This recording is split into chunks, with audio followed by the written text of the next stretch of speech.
Your TI-84 Evo can take a logarithm in any base, right from the log key.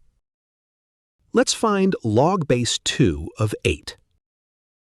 Press the log key on the left side of the keyboard.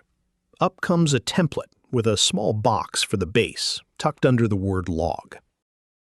Arrow left into that box and type your base, 2. Arrow back to the right and type the number 8. Press Enter. Log base 2 of 8 is 3. The two bases you'll reach for most have their own shortcuts. For a common log, base 10, you can leave the box empty. Press Log, type 100, and press Enter. The calculator fills in base 10 for you, and the answer is 2.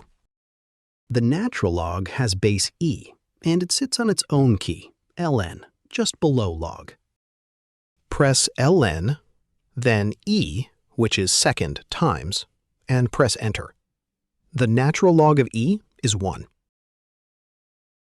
That's it. More TI-84 Evo tutorials at calcplex.com.